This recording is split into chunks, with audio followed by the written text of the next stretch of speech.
मंडळी नमस्कार. आपण पुन्हा एकदा माननीय शरदचंद्रजी पवार साहेबांच्या वरती बोलायला आलेलो आहोत.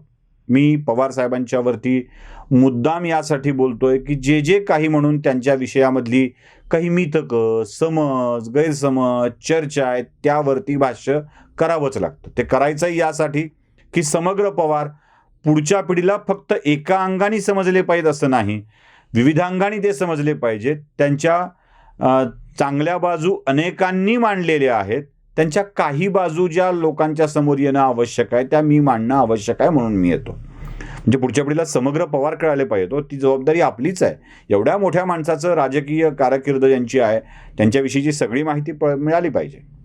शरद पवारांना महाराष्ट्रातला सगळ्यात मोठा नेता सातत्यानं म्हटलं जातं. आता पवार मोठे नेता आहेत का? तर आहेत. पवार मोठे नेते असलेच पाहिजेत. त्यांचं मोठेपण आम्हालाही मान्य आहे.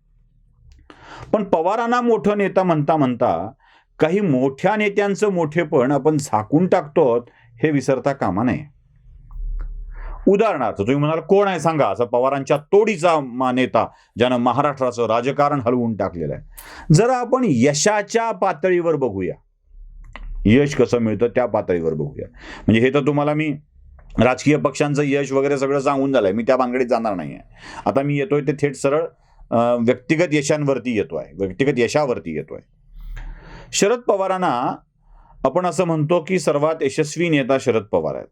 मला जरा मराठवाड्यातल्या नांदेडच्या शंकरराव चव्हाणांच्याकडे तुमचं लक्ष वेधायचं आहे. माहिती आहेत ना शंकरराव चव्हाण नांदेडचे?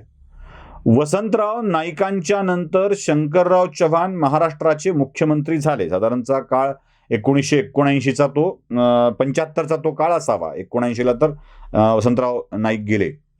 1975च्या सुमारास शंकरराव चव्हाण महाराष्ट्राचे मुख्यमंत्री झाले.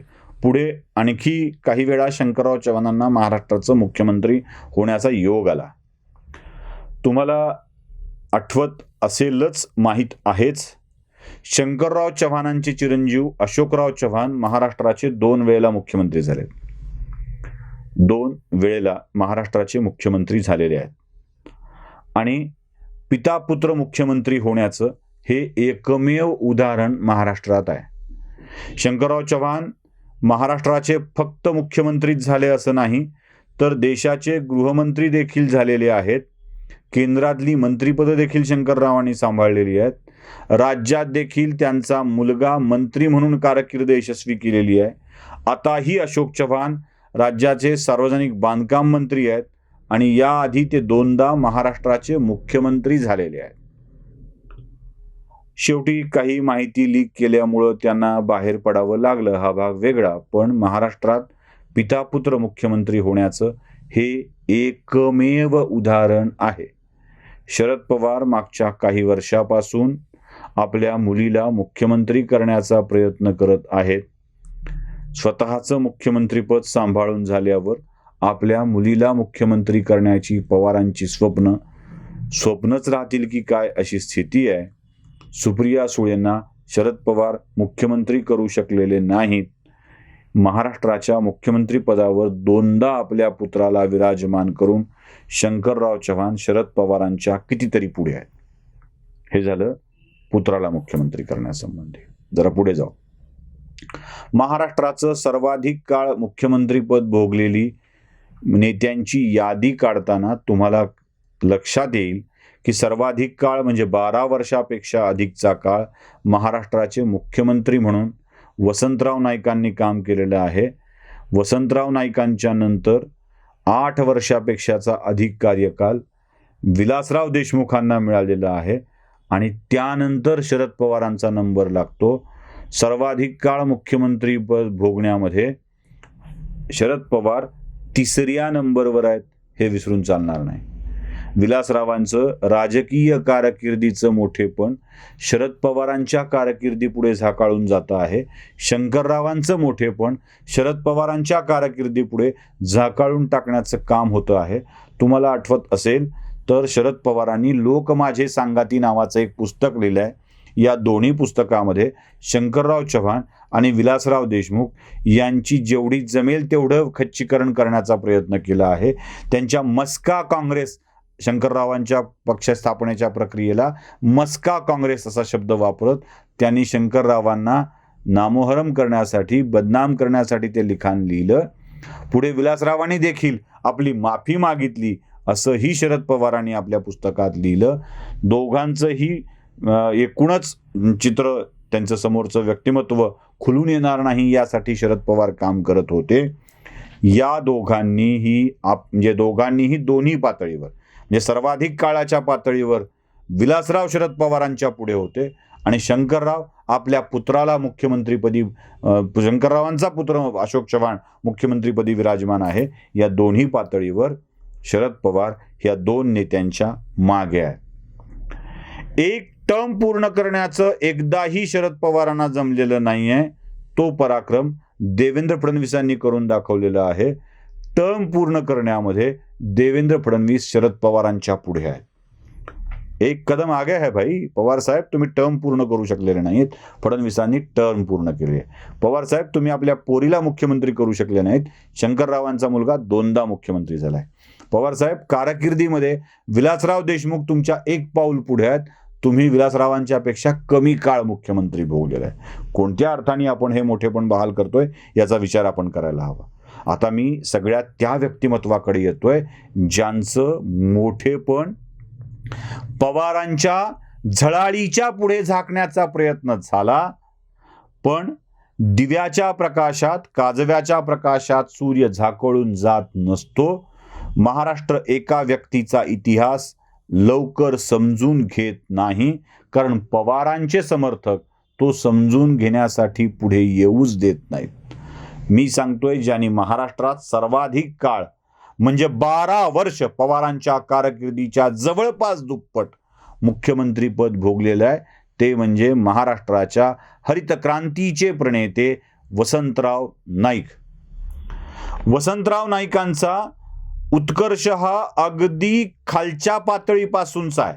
म्हणजे पवार तरी थेट पक्षात आले, पक्षातून आपल्या यशवंतराव चव्हाणांच्या कृपेनं थेट आमदार झाले. म्हणजे पक्षातली काही पदं उपभोगत विरोध असताना स्थानिकचा विरोध होता, हे पवारांनी आपल्याच पुस्तकात दिलंय. पण मला तुम्हाला सांगायचं आहे, 1946 साली भारत स्वतंत्र होण्याच्या आधी वसंतराव नाईक पुसद नगरपालिकेचे अध्यक्ष म्हणून निवडून आले होते. जेव्हा विदर्भ मध्य प्रांतामध्ये होता, महाराष्ट्र एकत्र झालेला नव्हता, 1960 साली झाला. जेव्हा विदर्भ मध्य प्रांतामध्ये होता, तेव्हा मध्य प्रदेशामध्ये 1952 ते 56 या मध्य प्रांतात महसूल खात्याचे उपमंत्री म्हणून वसंतराव नाईकांनी काम केलेलं आहे. 1957च्या काळामध्ये, म्हणजे महाराष्ट्राची निर्मिती होण्याच्या, महाराष्ट्राची निर्मिती अधिकृतरित्या घोषित होण्याच्या अगोदर मंत्रिमंडळाच्या मंत्रिमंडळात कृषी मंत्री म्हणून त्यांनी काम केलेलं आहे. 1960ला त्यांनी महसूल मंत्री म्हणून काम केलेलं आहे. 1962च्या कन्नमवारांच्या मंत्रिमंडळात देखील ते महसूल मंत्री म्हणून सहभागी होते. आणि 1963 ते पुढे 12 वर्ष म्हणजे 1975 पर्यंत वसंतराव नाईक महाराष्ट्राचे मुख्यमंत्री होते. मला तुम्हाला अजून एक माहिती सांगायची.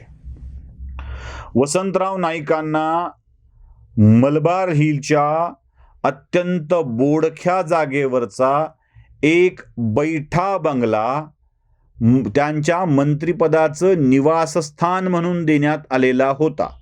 बैठा बंगला म्हणजे बाहेरून जर बघितलं तर बंगल्यातली सगळी दृश्य दिसतील असा तो उघडा, बोडखा, झाड नसलेला वृक्ष बंगला होता. वसंतराव नाईकांनी पुढे मंत्रिपदावर नंतर मुख्यमंत्री झाल्यावर 1963 साली हाच बंगला मुख्यमंत्र्यांसाठी निवासस्थान म्हणून कायम ठेवण्याचा निर्णय घेतला. वसंतराव आणि त्यांच्या पत्नीनी या बंगल्यात जी झाडं लावली ती आजही अस्तित्वात आहेत. आणि 1963 नंतर हाच बंगला मुख्यमंत्र्यांचं अधिकृत निवासस्थान म्हणून ओळखलं जाऊ लागला. त्या बंगल्याचं नाव वर्षा. या बंगल्याचं रुपडच पालटलं ते वसंतराव नाईकांनी.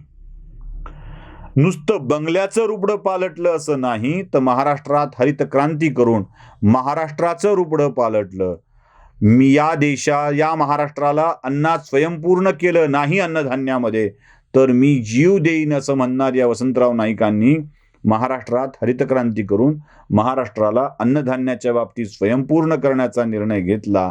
असं कोणतं कार्य पवारांच्या वाट्याला आहे सांगा? अगदी तळागाळातून महाराष्ट्राच्या मुख्यमंत्री पदापर्यंत 12 वर्षाची कारकीर्द उपभोगणाऱ्या वसंतरावांची कारकीर्द पवारांच्या कारकिर्दीपुढे झाकाळून टाकली जाते आहे. शंकररावांची कारकिर्दीकडे आपण दुर्लक्ष करतो, विलासरावांच्या कारकिर्दीकडे आपण दुर्लक्ष करतो, फडणवीसांच्या कारकिर्दीकडे आपण दुर्लक्ष करतो. एक वेळेला नाईक आणि फडणवीस दोघांचं आपण मान्य करू, कारण मराठा समाजातील नेत्याची कारकीर्द पुढे आली पाहिजे असं म्हणून पवार करत असतील, तर शंकरराव आणि विलासराव यांच्या कारकिर्दीकडे का दुर्लक्ष करायचं असा प्रश्नही या निमित्ताने पडतो. व्हिडिओ आवडला असेल तर लाईक, शेअर आणि सबस्क्राईब नक्की करा. धन्यवाद.